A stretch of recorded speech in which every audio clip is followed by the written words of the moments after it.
Bayangin ada rumah yang punya banyak ruangan. Ada dapur tempat ngolah makanan dan ruang makan yang panjang, tempat makanan disajiin dan dilahap habis sama penghuni rumah. Tapi tiba-tiba, pintu kebuka pelan-pelan. Ada penyusup tak diundang yang masuk diam-diam.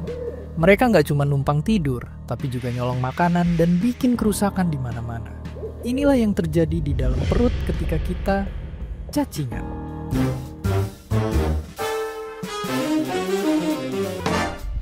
Ya, ada macam-macam cacing parasit yang bisa nyusup masuk ke tubuh kita.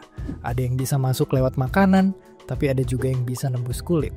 Begitu masuk, mereka langsung nyari tempat buat hidup nyaman. Salah satu yang paling cocok, usus. Di sini, mereka bisa pesta makanan dan tumbuh makin subur. Kondisinya juga cocok dan nyaman buat para cacing hidup. Tapi buat sampai ke usus, para parasit mungil ini sebenarnya harus ngelewatin daerah yang berbahaya, lambung. Di dalamnya ada cairan asam yang bahkan bisa ngikis gigi dan tulang. Namun para parasit ini pantang menyerah. Mereka punya senjata tersembunyi buat ngelewatin ngerinya cairan asam lambung. Mulai dari zat pelindung sampai kulit kuat ibarat baju zirah tahan asam. Cacing pun sampai di usus. Tapi terus, apa yang mereka lakuin di sana? Ibarat teroris, para parasit ini beneran ngambil alih usus. Mereka nyolong nutrisi dan ngisep darah, bikin dinding usus bisa rusak, dan kita kekurangan gizi meski udah makan cukup. Kalau keinfeksi cacing yang ini, kita bakal lapar terus meski udah makan nasi segentong. Tapi kalau yang masuk cacing ini, kita justru jadi nggak nafsu makan. Semua gara-gara nutrisinya dimakan mereka. Dan kalau terus-terusan berkembang biak, cacing bisa menuhin usus sampai bikin tersumbat. Ini rasanya luar biasa sakit dan butuh penanganan darurat. Terus, ada juga jenis cacing yang suka bertelur di daerah pantat.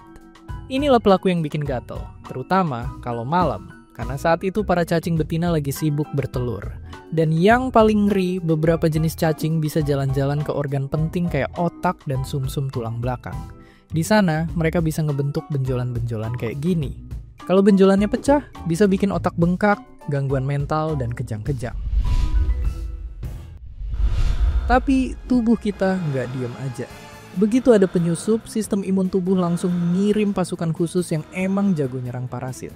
Tapi waktu pasukan imun nyerbu cacing, zat-zat kimia yang mereka keluarin juga bisa bikin kita menderita.